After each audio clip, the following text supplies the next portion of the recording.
प्यार, उफ। ये एक ऐसा शब्द है जिसे सुनते ही ना दिल में कुछ कुछ होने लगता है। दुनिया थोड़ी और रंगीन, थोड़ी और हसीन लगने लगती है। लेकिन कभी सोचा है, जब हम किसी के लिए वो एक ज़बरदस्त कशिश महसूस करते हैं तो हमारे दिमाग और शरीर के अंदर असल में चल क्या रहा होता है? क्या ये सच में वो किताबों वाला गहरा प्यार है या कुछ और ही कहानी है? तो आइए आज इसी उलझन को विज्ञान की नज़र से समझने की कोशिश करते हैं। और यही है आज का हमारा सबसे बड़ा सवाल। जो एहसास मन में उठ रहा है, वो सचमुच प्यार है या फिर सिर्फ एक शुरुआती खिंचाव, जिसे साइंस की भाषा में वासना यानी लस्ट कहते हैं। इन दोनों के बीच ना एक बहुत ही बारीक सी लकीर होती है, और उसी लकीर को पहचानने के लिए हमें प्यार के पीछे की पूरी केमिस्ट्री समझनी होगी। देखिए, रटगर्स यूनिवर्सिटी की एक बहुत ही जानी मानी एक्सपर्ट हैं हेलन ई फिशर। उनके मुताबिक ये जो रोमांटिक प्यार है ना, इसे हम 3 अलग अलग लेकिन एक दूसरे से जुड़े हुए हिस्सों में बांट सकते हैं। पहला है वासना, फिर आता है आकर्षण और आखिर में लगाव। अब अक्सर तो ये एक के बाद एक ही आते हैं, लेकिन भाई हमेशा ऐसा हो ये जरूरी भी नहीं। तो चलिए एक एक करके इन तीनों पड़ावों के केमिकल राज खोलते हैं। तो कहानी की शुरुआत होती है एक चिंगारी से।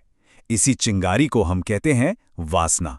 ये प्यार का सबसे पहला, सबसे बुनियादी पड़ाव है, और इसका लेना देना सीधे सीधे हमारी बायोलॉजी और हमारे हार्मोन से है। वासना का सारा खेल पता है किसका है? हार्मोन्स का। और इसके 2 मेन खिलाड़ी हैं, टेस्टोस्टेरोन और एस्ट्रोजन।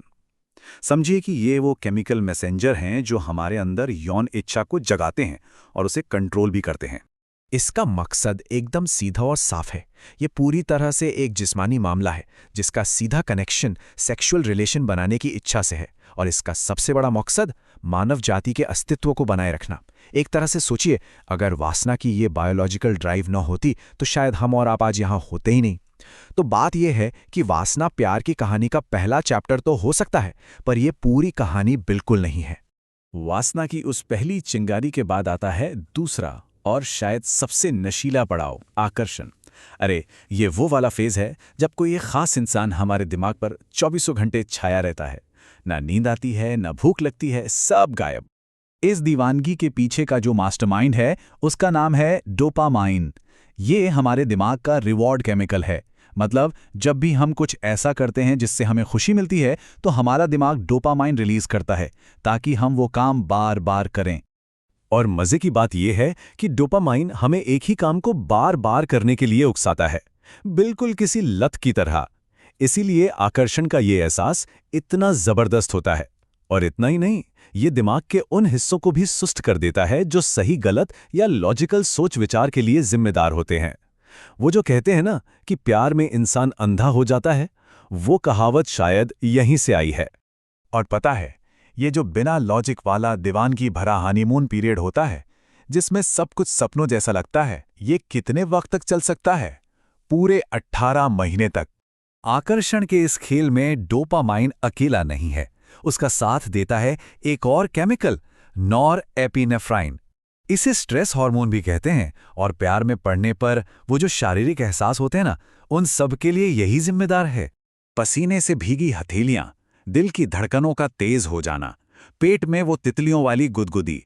अगर कभी ऐसा महसूस किया है तो इसका क्रेडिट नॉरपाइनेफ्रिन को जाता है। असल में ये शरीर की फाइट या फ्लाइट वाली ही प्रतिक्रिया है, लेकिन प्यार में ये एक अच्छा वाला तनाव बनकर हमें और भी ज्यादा एक्साइटेड कर देता है। तो चलिए एक सेकंड रुककर इन दोनों पड़ावों को फिर से देख लेते हैं।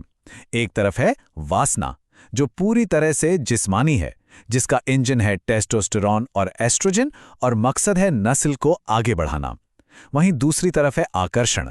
ये एक नशे जैसा है, जिसे चलाता है डोपामाइन और नॉरपाइनेफ्राइन का कॉकटेल, और इसका मकसद होता है किसी एक खास साथी पर अपना पूरा ध्यान टिका देना।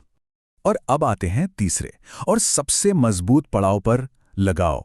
ये वो दौर है जहां शुरुआती दीवानगी, वो नशा, एक शांत, गहरे और लंबे समय तक चलने वाले बंधन में बदल जाता है। इस गहरे बंधन को बनाने में सबसे बड़ी भूमिका निभाता है ऑक्सीटोसिन।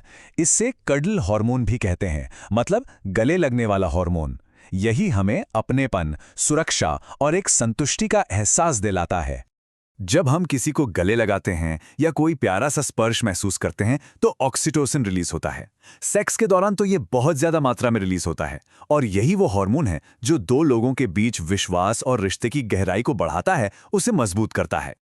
ऑक्सीटोसिन का साथ देने के लिए एक और हार्मोन है वैसोप्रेसिन। ये भी सेक्स के बाद रिलीज होता है और एक लंबी गहरी संतुष्टि और शांति का एहसास पैदा करता है। ये एहसास रिश्ते में ठहराव और मजबूती लाने के लिए बहुत जरूरी है। लेकिन रुकिए, एक मजबूत रिश्ता सिर्फ हार्मोन्स का ही खेल नहीं है। रिसर्च ये साफ साफ बताती है कि लंबे और खुशहाल रिश्तों का असली राज है दयालुता। मुश्किल वक्त में एक दूसरे के प्रति नर्म रहना ही रिश्ते को हर तूफान से बचाता है। तो इस पड़ाव का निचोड़ ये है कि सच्चा और लंबा चलने वाला प्यार सिर्फ शुरुआती दीवानगी से नहीं, बल्कि वक्त के साथ बने भरोसे, सुरक्षा और दयालुता के गहरे बंधन से बनता है। पर जैसा कि कहते हैं, हर सिक्के के दो पहलू होते हैं, है ना? वैसे ही प्यार की इस खूबसूरत कहानी का एक स्याह पहलू भी है। एक ऐसा पहलू जो हमें दिखाता है कि प्यार जितना ऊपर उठा सकता है, उतना ही गहरा गिरा भी सकता है। होता यह है कि प्यार में सेरोटोनिन यानी हमारे मूड को कंट्रोल करने वाले हार्मोन का लेवल अक्सर कम हो जाता है। और पता है, सेरोटोनिन का यही कम लेवल हमें जुनूनी बना सकता है, ठीक वैसे ही जैसे ऑब्सेसिव कंपल्सिव डिसऑर्डर यानी ओसीडी में होता है। यही वजह है कि प्यार में कभी-कभी दीवानापन, हद से ज्यादा जलन और असुरक्षा का भाव भी आ जाता है। और जब यह रिश्ता टूटता है तो जो दर्द होता है ना, वो सिर्फ कोई कहावत या शायरी की बात नहीं है। विज्ञान कहता है कि दिल टूटने पर होने वाला दर्द सचमुच में दिल के दौरे जैसा महसूस हो सकता है, और कुछ मामलों में तो ये जानलेवा भी हो सकता है। और इसके पीछे एक ठोस वैज्ञानिक वजह है। ब्रेकअप के दौरान हमारा दिमाग ठीक उन्हीं हिस्सों को एक्टिवेट करता है जो शरीर पर कोई चोट लगने पर करते हैं। मतलब दिमाग के लिए टूटे हुए दिल का दर्द और टूटी हुई हड्डी का दर्द दोनों एक बराबर हैं। सोचिए, इसीलिए ये तकलीफ इतनी असली और इतनी गहरी महसूस होती है। तो सवाल ये उठता है कि अगर प्यार में इतना दर्द है, इतना खतरा है, अगर दिल टूटने का दर्द इतना असली है, तो फिर भी इंसान बार बार प्यार की तलाश क्यों करता है? क्यों हम इस केमिकल रोलर कोस्टर पर बार बार सवार होना चाहते हैं? इसका जवाब फिर से घूम फिरकर डोपामाइन में ही छिपा है। डोपामाइन से जो खुशी का एहसास मिलता है वो इतना शक्तिशाली होता है कि वो हमें पूरी तरह से अपने काबू में कर सकता है। अक्सर दर्द के डर पर खुशी की ये चाहत भारी पड़ जाती है। तो प्यार की इस पूरी केमिकल कहानी को जानने के बाद सवाल वहीं का वहीं खड़ा है। जब हम किसी के लिए कुछ महसूस करते हैं तो क्या वो सिर्फ हार्मोन्स का एक शुरुआती तूफान है, या फिर लगाव की एक गहरी और शांत नदी? और सबसे बड़ा सवाल, हमारे फैसले कौन ले रहा है, हमारा दिल या हमारे दिमाग में चल रहा ये केमिकल ड्रामा?